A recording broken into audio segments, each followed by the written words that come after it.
A quiet summer day. A golden stretch of sand.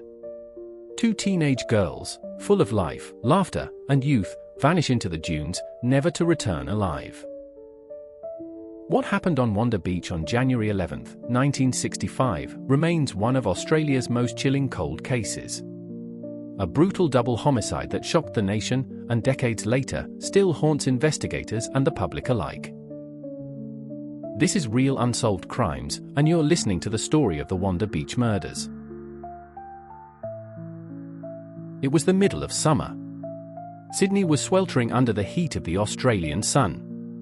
For teenagers Marianne Schmidt and Sharrock, it was the perfect day to escape to the beach.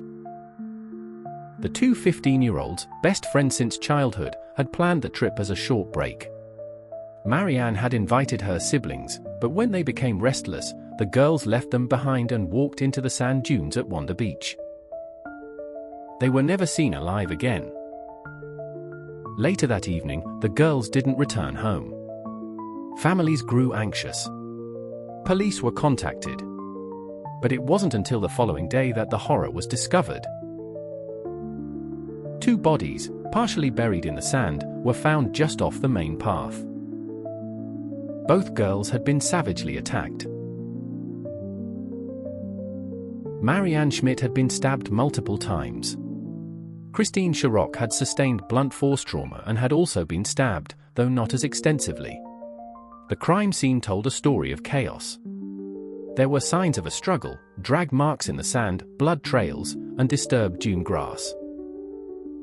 Forensic evidence was minimal. This was 1965, long before the age of DNA testing. Police found no murder weapon, no clear footprints, and very few reliable clues. But one disturbing detail stood out. Both girls had been posed. Christine's body was partly on top of Marianne's. Their belongings were scattered nearby, but not stolen. This wasn't a robbery gone wrong. This was personal. Violent. Rage-filled. And very, very deliberate. The public reaction was swift. Fear and panic swept across Sydney. The idea that a sadistic killer was stalking beaches sent shockwaves through the community. Hundreds of officers were assigned to the case. Investigators interviewed anyone who had been at Wanda Beach that day. They focused on a mysterious figure seen trailing the girls through the dunes, a man described as lean, tanned, and in his 20s. He was never identified. In fact, several men seen loitering in the area became persons of interest. But no arrests were made. No witness accounts led to a viable suspect. The investigation slowed. Over the years, forensic files grew thick. Evidence was boxed, stored, revisited, and reanalyzed as technology improved. But the mystery remained unsolved. Several theories emerged over the decades. Some believed the killer was a local, someone familiar with the dunes. Others believed it was a transient figure, perhaps someone passing through.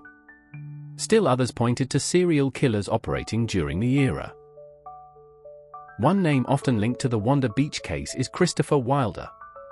Wilder was a known sexual predator who later became a serial killer in the United States. He was in Australia during the time of the murders. Another was Derek Percy, a convicted child killer with a history of violent fantasies. Percy was known to be in Sydney in 1965. But despite compelling theories, no conclusive evidence tied either man to the scene. The most haunting fact? The killer might have walked away from that beach unnoticed. And they may have never stopped.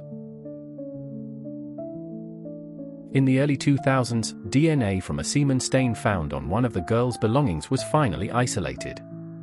Police hoped this would break the case wide open. A full profile was developed, but it didn't match anyone in the criminal database. The mystery endured. Each year, around the anniversary of the murders, the case receives renewed attention. Investigators continue to test new forensic methods, hoping that the science of tomorrow may succeed where traditional policing failed. But as time passes, leads grow colder. Suspects die. Witnesses forget. And still, the families of Marianne and Christine wait. The Wanda Beach Murders changed Australia. It shattered the illusion of safety in public spaces. It became one of the country's most infamous unsolved crimes, etched into the national psyche.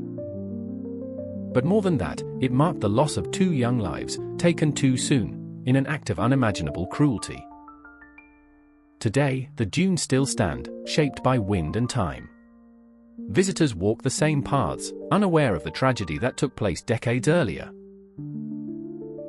If you have any information related to the case, please contact Crime Stoppers Australia.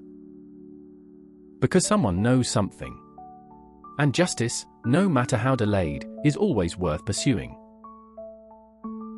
Thanks for listening to Real Unsolved Crimes.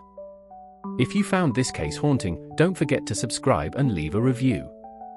Until next time, stay safe, stay curious, and remember, the truth is still out there.